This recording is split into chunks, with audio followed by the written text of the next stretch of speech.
for keeping up my IELTS speaking task for my future practice. Actually, I'm feeling well enough today, even though I don't get enough sleep. I sleep at 3 a.m. and maybe around 4 because I drank coffee before, even though it's not a very strong coffee. It's top white coffee. But I think I have a very weak caffeine tolerance inside my body, so yeah. I'm gonna taking a nap after this. I was taking a nap after making video. Okay, my prompt here is if I can turn back the time. So if I can turn back the time, I think I'm gonna change my whole life, my whole existence for becoming nothing. I gonna kill myself in my mother's womb. That will be a pretty good idea because I hate his country, I hate my family, I hate who I become right now. Totally. Period. Like for example, my dad a few days ago he's breaking into my bedroom. He is making my I forget what that's called. I'll show you. So he breaks it. He breaks this. It jump out and gone out of nowhere when it happened, and he's trying to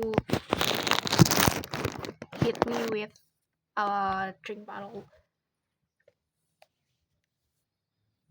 But God is with me, so the bottle is not hitting my body or my head. And before that, he is also shooting at me, saying inappropriate words to me, and I was shaking actually. I'm not gonna say if that is not hurt me. I was shaking so bad, and when before his breaking into my bedroom, we having a debate in the couch, the living room. So there, in there, he said like, if you are gonna marry it, you should taking this thing as a lesson. But the thing is, I think I'm gonna take your behavior as a lesson instead because I'm not gonna giving a same attitude towards my child in the future. But when I think again, I'm afraid I'm gonna be one of them, one of my parents' behavior, or both even. It will gonna be worse. And when my dad shooting at me in my bedroom here, I was just asleep here actually and crying, very unstable. So I didn't answer when he's calling my name.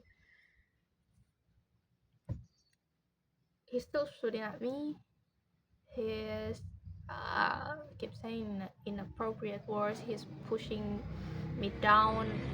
He keeps saying I was just a child, and I should accept his anger because I can't change anyone. And if such behavior is planted inside someone's head, it's really hard to change them. And then I just said, so if you were angry, then it's normal because it was your nature behavior. But if I was angry, then it's not normal because it was not my nature behavior. I should behave uh, as a wait. I'm gonna search for the appropriate word. So I have to be a well attitude child where I have to nod anytime they ask for anything and doesn't have to ask or talk about any decision they take for this family or for myself also. And he's just skipped that question. he skipped that question and then he's just point out my another fault. But I think when he's pointed out my fault, I think that was right, so I just nod and nod. But I was afraid actually. Like I see myself when he's shooting. I see myself when he's embracing his ego. I think in the future, I'm afraid I'm gonna end up the same as him, as an big ego, big head adult, someone who doesn't accept any criticism, someone who doesn't care about how their attitude affect a whole personality of a person. And that is why I'm afraid of being alive actually, because I'm gonna hurt someone's soul, and I'm afraid I cannot heal that. But when I think again, if I can turn back the time, I'm not gonna change anything, because I'm not gonna be who I was right now. It's a duality actually. Like I love who I was right now, but I also hate who I was right now. I love who I was right now for becoming someone who like poetry, who like to reading, who like to feel, who like to embracing my curiosity about so many things, because that was make me feel alive, and I feeling so grateful because God really created me for a reason. He want me to feel joy. He want me to know so many things. He want me to meet so many people, because even I hate several people in my life, in my entire life, I also have uh, some people that becoming the reason I keep moving, I keep living until now. For example, like Devon and my friends. My This is some side story. My father often say if my friend will not gonna stay with me forever, well, it all gonna end. They all gonna ended up leaving me. But family is not. They gonna stay. They gonna help me whenever I need help.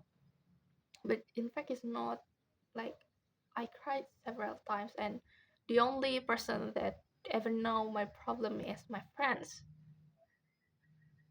Why I'm crying? Fuck.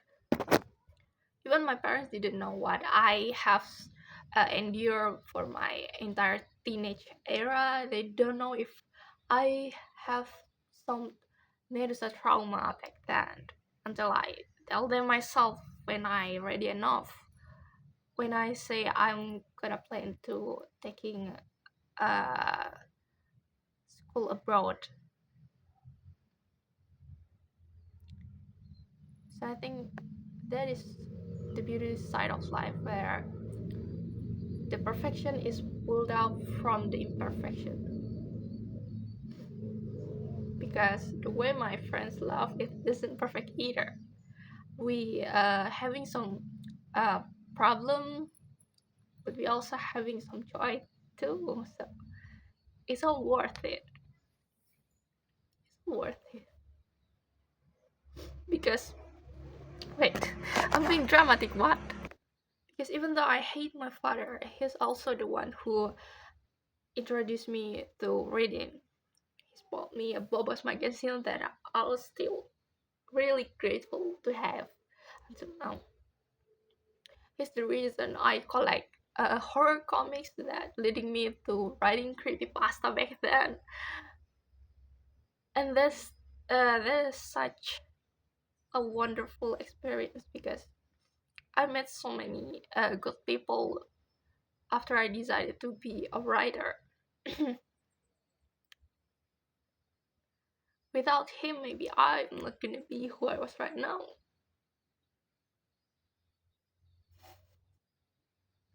I'm still crying. Okay, the situation being more inconducive, so I'm gonna end it up this video right now. So the point is, final point. I think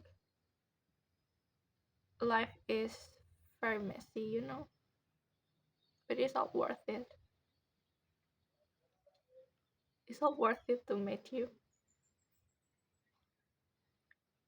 It's not worth it to meet the people we hate and the people we like, because it's gonna being a lesson at the end, shaping me into who we are right now, and we can decide who we're gonna be after that experience happened. And I choose to become a better person after we live in each other.